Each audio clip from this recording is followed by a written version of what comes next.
All right, guys. So right now we want to bring up the man who created this vision, along with Joyce, from the very beginning. I always use that word vision when I talk about Dave because it wasn't just a numbers thing. Hey, yeah, it looks all good on paper. I think this will work. It was a vision in his head, and it was something that he wanted to make a reality. And so we've been in, a little over 2 years and have been on this journey. And the thing about Dave that became clear right off the bat was nothing, literally nothing, was going to stop him. And there have been some bumps in the road, like any company will have.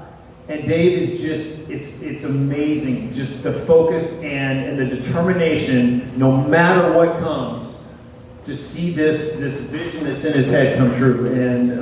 And those are the kind of people that you want to follow, those are the kind of people you want to be around. So with that, I want to bring our CEO, founder, visionary, friend, leader, hardest working man in network marketing to the stage. Ladies and gentlemen, Mr. Dave Jordan.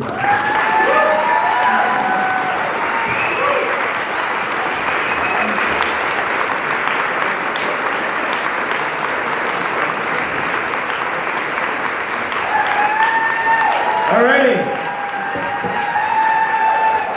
I was sitting back there with John and I said, John, I got a cold, man. I don't know if I can get funny today. I know I can't impersonate John today, so I'll leave you alone, John. But I'm glad I'm here. We were here last time, and I look at things and look at signs and look at things of what happens, and I won't tell you what happened last time I was here, and only very few people know. But John, you know what I'm talking about. So I like coming to this area. I like coming to Tulsa. I like coming to see a crowd of people that believed in what we were doing and believed in where we were going as a company.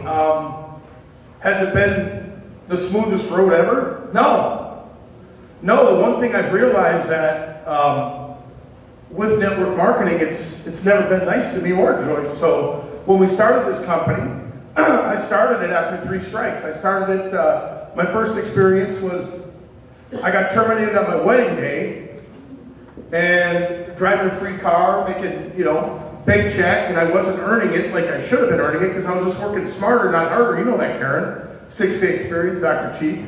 And basically, I just found out on July 25th, 1997, I wasn't getting my check anymore. So, and I just realized that what an industry to let you win the spin the wheel on the prices right and hit the $1,000 and you go to the showcase showdown and you win it and they don't give it to you. Or they take it back. So that was strike 1. And then strike 2 was I get back in the industry because of a gentleman calling me because of a friend of mine, Tim Johnson, and I get back in and try to put that same system together. And the next thing you know, I put 72,000 people in a company in less than 12 months, only to have the owner of that company run it out of business. So, I'm with Joyce, the love of my life, in the magical kingdom. I have no kids, and I'm in the magical kingdom. And I get a call, excuse me, I get a call, and my company went out of business. So there's strike 2. I go do all the work. I work smarter, not harder. Got postcards in every city, every state. Everybody joining. They're all having fun. And I get it taken away from me a second time. And in 2001, my dad dies of cancer, but before my dad dies of cancer, he tries to ask me to save his life. I tried. So here comes 05. Here's where I meet John Arenza, and the same gentleman calls me up and says, hey, this is a sign from your dad. This is something that, take a look at this patented website. So I go on this website, and literally the website said, 100% cure of epithelial cells cancer. Well, too late, 4 years. But I felt it was a sign to go one more shot, one more chance, one more time. And that's where I met Chris Hupke. That's where I met John Arenza. And that's where I met a lot of people in this industry that watched me build a company to triple diamond. And I'm sitting in Atlantis. My wife loved that trip. How many times did I win that trip, John? I won that trip for her. And I was there every year in the third time I was there, the owner's sitting on the ocean talking about my little sister with Down syndrome and how family's here. And Dave, you're putting them numbers in, working 5 hours a week? I said, yeah. Well, how do we get you to go full time? I said, I don't trust guys like you. You owners just screw everybody, you know? And in some way, somehow, this guy dug into my family a little bit and got me to start backing off my 16,000 eBay auctions, start bringing more people in. And then the next thing you know, I'm at the not the World Series back then, but I was there in 16. I'm at the Chicago Cubs playoffs in 2008. And I'm in the bleachers with my, with my little brother. And one of my diamonds calls me crying, saying, Dave, they took my check, I was selling insurance, he kicked me out, they won't answer my call. And he was 28 years old, same age as me when I got kicked out of my first company. So I made a quick call, and I said, either they take care of this or I'm gone. And I said this to a couple of my uplines. John actually flew to the company and said, Dave will leave, you know? And John, did I leave? I walked away from $50,000 a month. I told the janitor, I didn't want it. I didn't need it. I didn't care. I was done with the industry. Because I look at it like this network industry is like mining for gold. It's like I used to like watching Little House on the Prairie, and they show the old gold rush one where they're riding and they're trying to go find gold, and everybody wants to go after it, everybody. But you know what? Why do these owners have to treat me like that gold rush? Why do I gotta get stepped on? Why do I gotta get knocked over, go into depression for 2 weeks, 3 weeks, take it out on my wife because of stupid network marketing money? Dumb, idiotic, right? And I thought to myself, you know what? Maybe, just maybe someday, I'll do my own company. And I looked John in the eye when I left that company, and I told him, I said, someday, John, I'm going to do my own company. And I'm going to show your owner how to do it. I'm going to show him how to do it. Because I was in my other business, and I was well off, and I was in sports, and that's where I made all my money in sports. And I'm going to go into that in a minute. You might want to take a couple notes, because I'm just going to give a couple little tidbits of how I did it, you know. But my point is, how do I go and build a company with never trust, with never factory trust? And I get one more call in 2013, and it's my one guy again that calls me up and says, they'll give me a deal if I bring you in the company. I just can't do it. Well, I need you to do it. I need you to do it one more time. So I agree to look at coming into this company. And I bring in 60 people at $500 in 40 days, and I'm not even working the deal. And the owner of that company calls me up, and he says, Dave Jordan, the top recruiter, I hear that you're only doing this thing like 3-4 hours a week. What's your secret? How does a guy bring in 60 of his friends in 40 days at $500? And I said, I don't know. I haven't talked to any of my friends yet, but I will say this. I'm done. I ain't playing no more of the, hey, be my friend, let me fly you out to Vegas, let's do this, let's go do that, let's go do this and that. And I was done, and then right after that, a good friend of mine called, that's another business partner of mine in another venture, calls me up and says, 3 strikes and you're out, man. You told me you were done. 3 strikes. Let's go do your own. Let's go do your own. I'll do all the back end, you'll do all the front end, you got all the support, you got all the people. Let's go do it. You don't got to quit your other job. Let's go do it. I said, no, the only way I'm going to go do it is to sacrifice. So that week when we launched the company, Chris was there. Chris was there in Grand Forks. I was supposed to be at the All-Star game. I was invited to go to the Twins. It was at Minnesota Stadium. I was invited there by a pitcher named Jesse Crane, who pitched for the Twins then. And I didn't go. I sacrificed.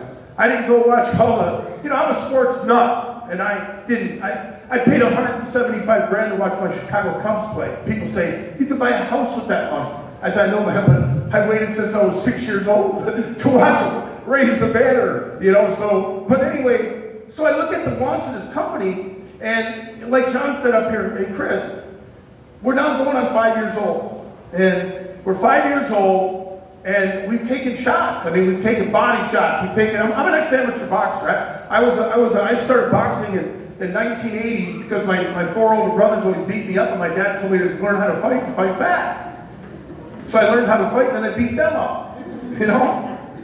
And I was in the ring with Virgil Hill twice, a WBA light heavyweight champion, world 5-time champion, and I never beat him, but you know, I mean, I hit him a little bit, he hit me, but the thing about it is, about network marketing, it's been this fight. It's been a battle of, can I trust this person? Can I trust that person? You remember, I was with John. I flew out to California with John. Met a couple pro football player buddies of mine. Played for the San Diego Chargers, Oakland Raiders. They show up at my meeting. John thought it was pretty cool. But then I meet this Dr. Chi. And John has me meet Dr. Chi. And I just look at Dr. Chi and I called his owner. I said, he's an idiot. He's an idiot. Tell him I said he's an idiot. Because there's a difference between me and that idiot. Give me one chance, Doc. You ain't never going to regret one chance. Right? Gave me a chance. Now you're triple diamond.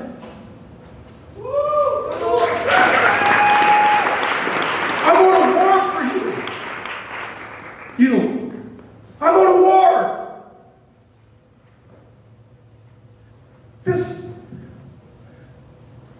I showed up here today sick. Better yet, let me tell you another story. I'm driving to Sioux Falls 2 days ago. And when I fly, I got a hat on 9/11 that my sister-in-law, my cousin-in-law, Joyce calls her baby sister, gave me a 9/11 hat of the New York Fire Department. And I fly with that hat, not because I'm superstitious, but I fly with that hat. And I ran out of the house so quick because I wasn't coming because I was sick and because there's so much going on with everything we're doing. And then all of a sudden, I talked to Paul and Steve and we're going. Well, I'm almost 100 miles from my house and we're heading to Sioux Falls. And I just told Joyce, suits in the car, this in the car, hats in the car, no hat. I took the first intersection, drove 200 miles out of my way because I'm not flying without my 9/11 hat. I'm not. Because when that hat goes backwards, it's showtime. And if God ever chooses me to be on one of those flights, I'm going to tell you right now, that plane wouldn't have went down. I mean it. I'm being honest, hey. There's so many people that have been kicked and knocked. And how much money have I lost, John, walking away from these idiots, man? I mean it. You know? I mean it. I mean, I get on the phone with John, and I'm talking to a guy driving a Lamborghini. And the guy says, John, this guy shouldn't talk that way to me. I drive a Lamborghini. I said, I got a baseball card for 2 of your Lamborghinis, so shut up. You're an idiot. We don't want you here. I'm sitting with John Rebs at corporate, and we do a fly-in. And I'm there with one of the big top Amway guys, all time, John, right? The big Amway guy. I said, you're overqualified. You ain't allowed here. I don't want you here. And the guy that invited him's looking at me. I said, I don't want him here. He ain't coming. He's overqualified. He disrespected his wife in front of me. He's not coming to my company.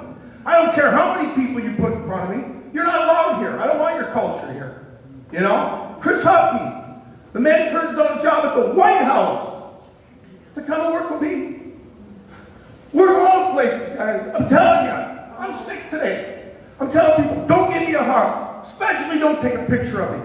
I don't like looking like I'm sick and then other people go, oh, there it is. It's getting to him. No! You'll see me moonwalking in Henderson, Nevada, but today I'm sick. I'm here, though, you know? You got to show up. You got to show up, right? You got to show up. Guys, we're 5 years old in July. We're debt-free, right? I mean, we're buying other companies, and Doug Carson called me here, and I sent him some of the cream, and he called me and goes, Dave, one shot, my wrinkles were gone. I said, stop. I said, it can't be that. No, it is. It's that quick. I said, Don, you're the greatest salesman in the history of the world. You are the best salesman. I already promised Don that he gets to go to the Nationals this year because I promised Joyce that I would go to the Nationals this year and I'm going to sell 52 top sets and I'm going to walk out of that Nationals with like $2-3 million. But I promised Don he gets to go with me to watch the pro athletes all look at my stuff and go, where do you get this stuff, you know? And guys, all I can say is this, you know, we are a solid opportunity.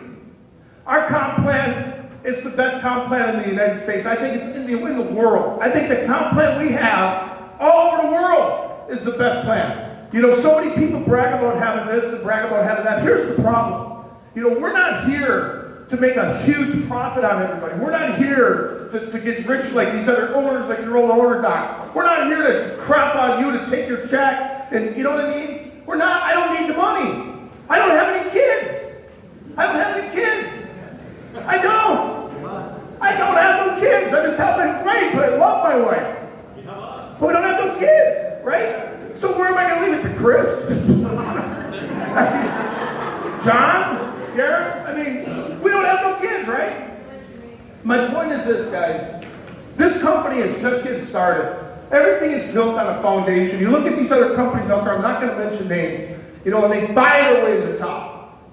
They spend millions of dollars, and they say, well, we're going to give up 5, 6, 8 months of profits, and we're going to give it to the distributor base and watch what happens. It's the domino effect. People got to be here because they want to be here. I can't look at you, Dr. Chi, and say, I'll give you 35 grand a month if you come here for 3 months, and I'll show you it's going to work, and then me and you are going to go right off in the sunset. I didn't do that. I said, give me one chance, I don't need to. Give me one chance, I don't need to. I did. I remember sitting there with you, John. One chance, I don't need to. I'll never need to. Never. And you're allowed to go wherever you want. You can let me down. I won't let you down. You know? People have let me down, but I haven't let them down. You know? I mean, I haven't. I haven't. There's people in this company that shouldn't be here. But I don't believe that I have the right to just say, Karen, you're gone. I don't believe that. I think that's her business. That's what she built. Her time, her efforts, her money, her everything went into that. So why do I have the right to say you're gone? Now, I have a right to defend who's Karen's hurting, or I have a right to defend who you're hurting, but until that time ever happens to where it's so astronomically stupid, I haven't got the right to do that. I don't. I let people do what they want to do, you know? So guys, so many people say to me, how do you succeed how you succeeded? How do you have I don't want to brag, but how do you have a net worth of $100 million and you got a 7th grade education? And I tell people, desire, love, care. I mean, I have so much in me, so much all the time. I'm a poet. I write poetry. I mean, you remember Doc, I rap. All right? Grows fast like me, the great Dr. Chi. I mean, I rap. I'm a rhymer, I'm a rapper, I'm a singer, I'm a whatever, right? But guys, I'm telling you, if you ever want to be where John Ruff is at, I mean, John, your check was 40 grand this week, 42,000 or something. I don't want to say that out loud, but it's been that way for 3 months. I mean, this guy is killing it, you know what I mean? He's killing it. And John, do you have a right to go where you want? I said, you do what you got to do. I won't let you down. His check showed up, his check cashed. He don't call me up going, my check bounced, I want to know why. I mean, he doesn't do that. It ain't going to happen. It ain't going to happen, guys. But here's the thing I can tell you. Nobody really knows this, I'm going to say it here. When I was doing all my soul searching with the sports and doing eBay and doing all this and doing all that, I write everything down. I write and rap and sing and dance and you name it, right? But I wrote a course called The 8 Steps to Wealth. The experiences I've experienced in network marketing and business and in life and love and family, you name it, you know. Every decision in life is not good, but sometimes you've got to support it. For 3 weeks, Chris sends out an email 3 weeks ago, that Dave Jordan is going to be out of pocket because I got to take care of my mom and fight with 13 idiots with my mom, right? And all they're jealous of is that I can do what I want to do for my mom. You know, she's going to go to the old folks home. I want to put her in paradise, give her 3,000 square feet, put it on my credit card. I can't do that, right?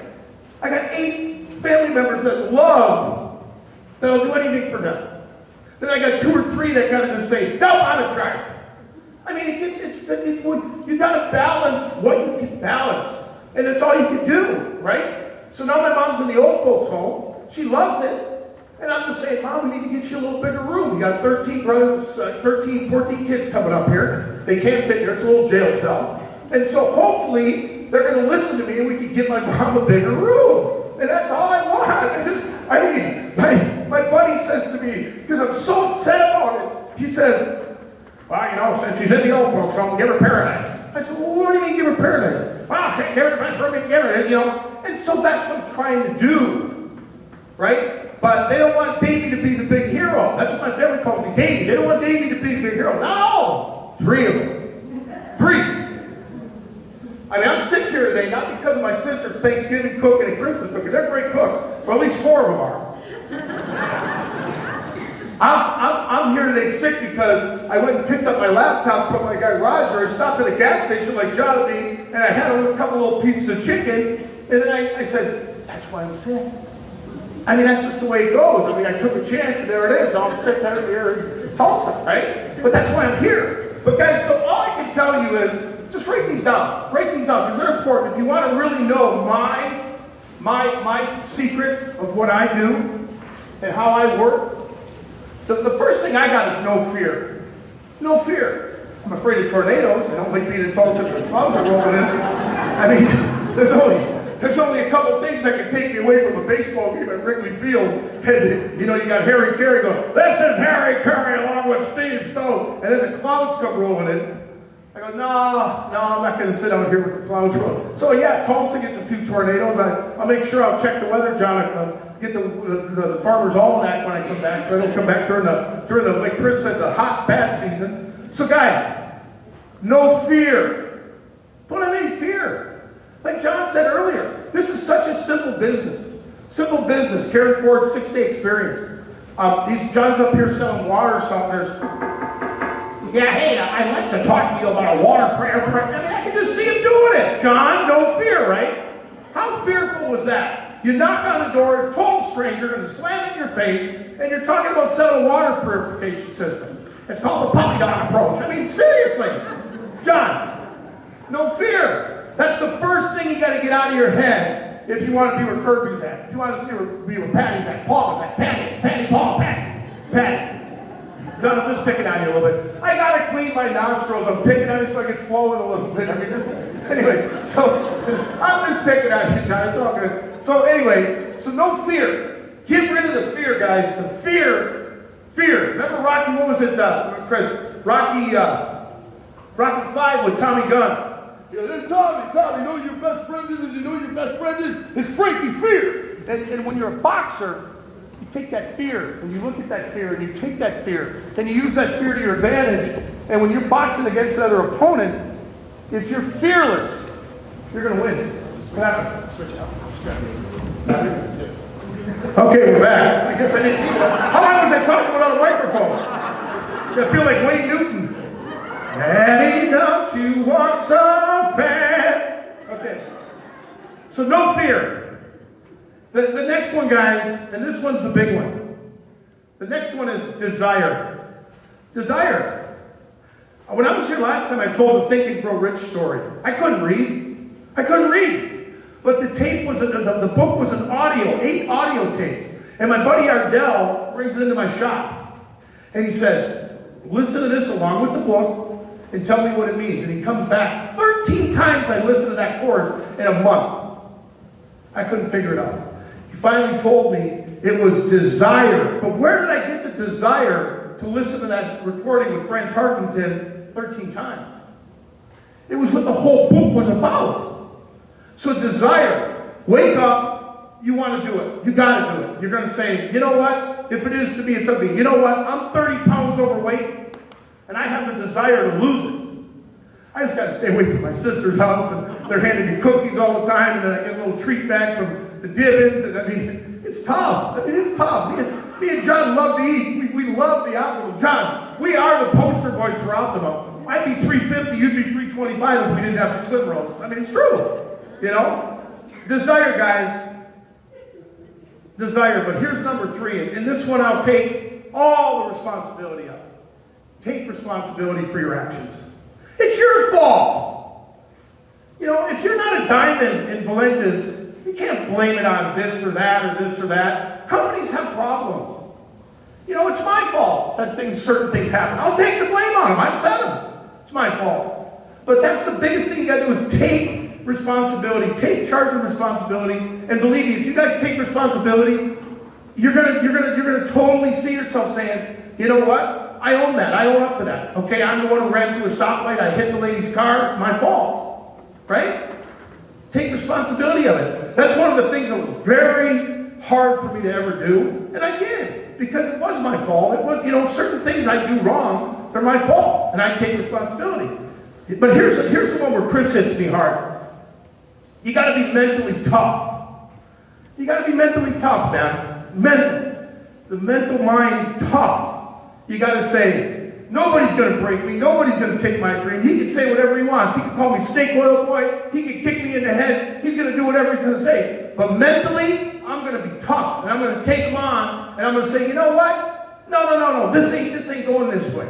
I'm going to take responsibility. I'm going to be mentally tough doing it. And I'm going to have no fear. And I'm going to desire. And I'm going to go out and do this business. I'm going to go out and build this business. That's what people got to do. And number 5, got to have an action plan. Like John said, he didn't get the Royal Diamond without a plan. You didn't get the Triple Diamond, Doc, without a plan. You had to write down the general, you had to write your people down. You had to plan out meetings. John, you coming to Bakersfield. John, you coming to Vegas. It's all in an action plan. Karen Ford's 6-day experience. You just didn't, the Great Wizard of Oz, I Dream of Genie, go bring and it shows up. You made an action plan. Took action, right? You got to have an action plan. And believe me, guys, I'm not going to roll this out because this is something that, you guys remember the guy named Billy Mays? Billy Mays here, remember him? Well, when he died, they wanted me to go on TV and sell the 8 steps to wealth. Because I did it in sports and internet and newspapers and all these different channels of wealth. But these are just the characteristics of it. These are just some of the things that I use that nobody can knock me over. You know, and number 7, no, number 6. I'm still a little, tell you what, Rock, it's that eye, that left eye right there. He cut me so hard, he hit me. So number 6. Okay. Number 6 is, let me see how I can explain this one. Number 6 would be, I don't know, this one's a little bit difficult because this one here is in an industry that I was in the small business arena, in the personal development arena. You know, you gotta open your mind to listen to a Dr. Chi. Not just hear what he's got to say. You gotta open your mind. You have to have an open mind to hear what Dr. Chi's got to say about him building his team, and you're going to hear later this afternoon, Karen Ford, same thing, John Aremza. You got to open. How many people, when John was up here talking, I know that the slides were a little bit here, when you were already skipping 3 and 4. That's why I'm a freelancer. I don't need the slides, but I don't want to go up there and look back and go backtrack or whatever. But the thing is, you got to take in what he says. You know what I mean? You just totally got to have an open mind. Open mind to ideas. Open mind to change. Open mind to say, you know what, that sounds like a smart idea. That sounds like something I could do. But you got to be really willing to hear it and open your mind to it. And if you could do that, I'm telling you, man. And the last 2 are my favorite. And this one's my biggest one. Number 7, you got to have fun. I mean, I've literally been yelled at because I have fun. I literally don't care. I don't care. I don't care. I've had people say, you're a CEO. Who cares?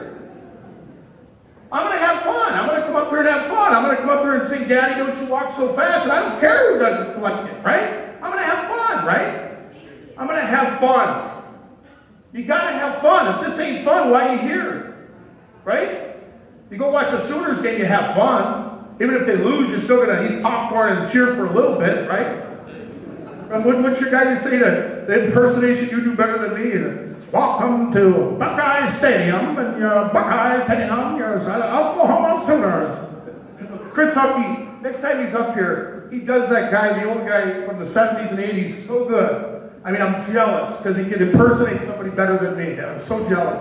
I'm working on it, but I'm so jealous. But here's the thing, guys. Have fun. I don't remember a time where John Arems has not said to me, go up on that stage and make them laugh. They love when you make them laugh. Go up there and make them laugh. But how do you make somebody laugh? You gotta have fun. Right?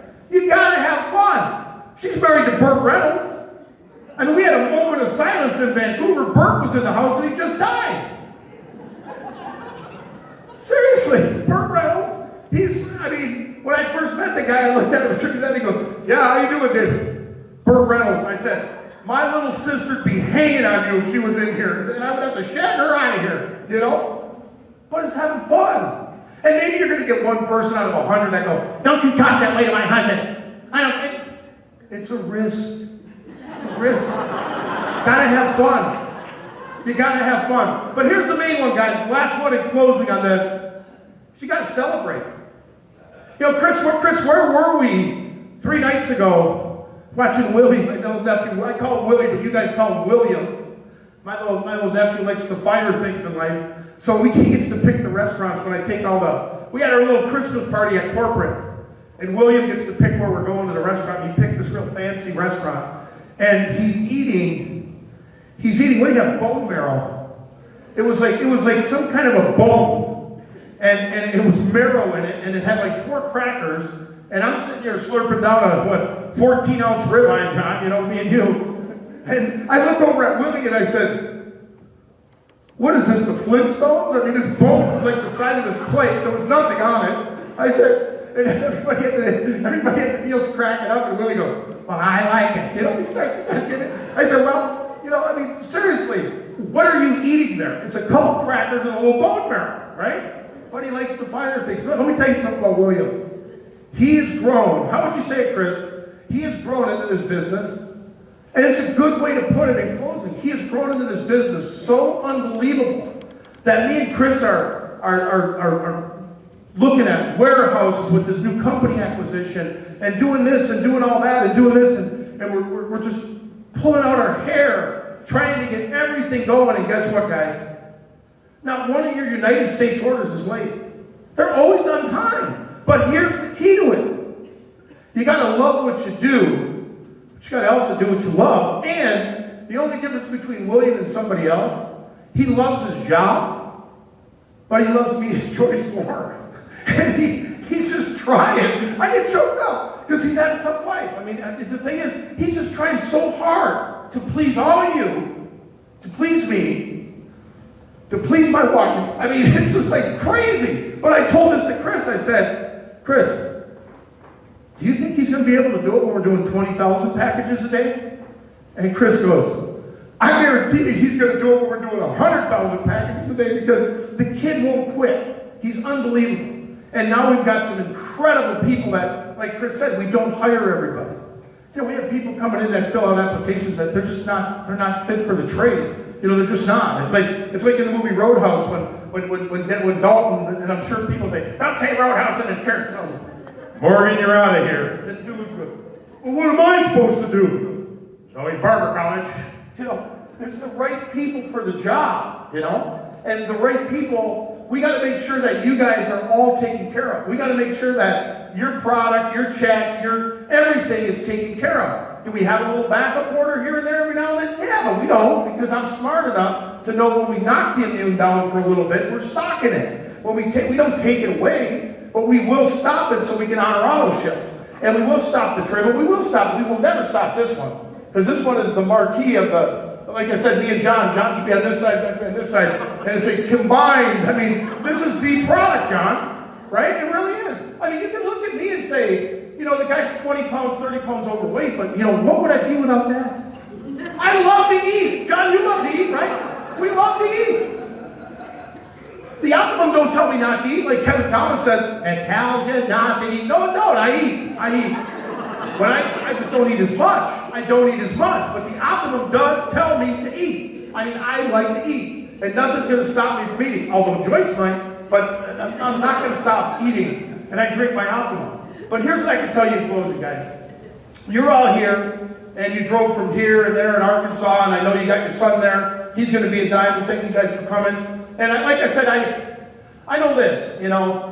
I look at people, and I don't know, how do you say it, Chris? I look at people and I just see, you know, I just see I don't know what it is. It's something about me that I just look at people and I just know, that dude, how do you say it, John? You always bring it up.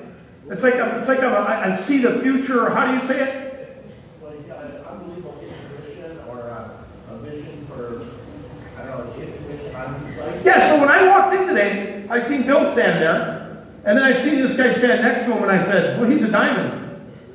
Now, I'm telling you guys, this kid back here in the back, he's going to be a diamond. You're going to be a diamond, right?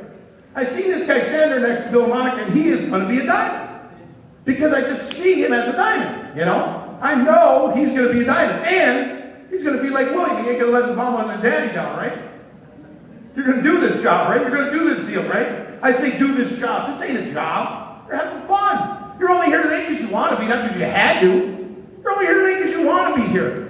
You're only here today because you want to be here. You know, I thought I was going to go 5 minutes because I was so sick, but like I said, I'm feeling a little bit better, so I want to keep plowing. But we're going to go break for lunch because you got to get me to the airport. But here, and I got to get out of this. I hate since I didn't wear a tie that Joyce ate with. Nobody, that's why I don't want any pictures taken. He was like, why didn't you wear your tie?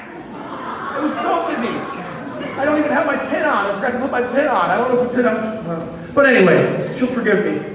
Here's the thing, guys. I love everybody in this room. One thing I want you to know, the 8 factors I talked about, no fear. I'm serious. Don't be afraid of anybody. I'm serious. If they want to take away your dream, they ain't going to take away your dream. That is the #1 factor. And I will say this in closing. My little nephew and his mom was sitting front row at the PGA in Florida.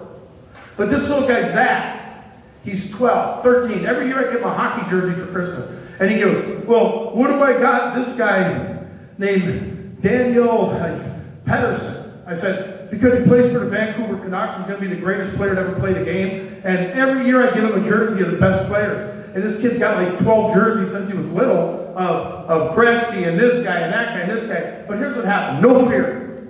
I took him out the first time he ever went skating, and he was only 3.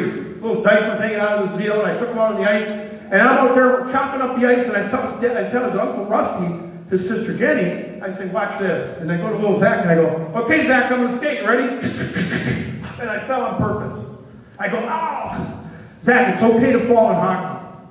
Okay? So he gets up, and then he falls, he gets up. I get up, and I skate again. And I go around the deal, and I'm passing the puck to Rusty, and fall again. And I say, Zach, it's okay to fall. It's okay to fall. So here's the deal. He goes through Pee-wees, and he's 6 years old. And him and his cousin Elijah are doing lightnings on the ice. They're going from the red line to the blue line, from the red line to the red line, from the red line to the blue line. But every time they do it, the coaches are going, why does this kid fall down at the blue line and the red line and the blue line as he does his lightning? And the little Zachary looks at the coach and goes, that's how Davey told me how to do it. So watch this. Hey, the best player in Minnesota. He's 12. He's playing against 15-year-olds right now. I go watch him play 3 months ago. And they're playing a Canadian national team. And he's younger than anybody on the team. And they're losing 3-1. And I walk in the stadium, and Susie, that's not Susie, that's her grandson. My sister Susie, she announces for us. So I walk in the game and I just go, hey Zach, I'm up here, my man. This little guy lit it up. I mean, we're talking backhand shot, scores, assist over to his buddy, lays the goalie out, scores, puts another. I'm telling you guys, there's something about that I'm trying to get across. No fear, but love. Love who you deal with. Love who you want to work with. Love who, you know what I'm saying? Zachary lit it to another level because Uncle Davey went and see one of his games. And I go, yo, Zach! And he just went to another level. Another level that, you know, you can't just say go to that level. You know? Nolan Ryan can go to that level, you know, because he's done it 7 times with no hitters. But not a lot of people can go to that level. This kid's going to be a stud, a hockey celebrity, and it's because he fell down before he ever skated, you know? Believe me, guys, it's a true story. So I appreciate you guys. I got to fly out, and you guys take the microphone back before I keep talking because I'm having fun, right?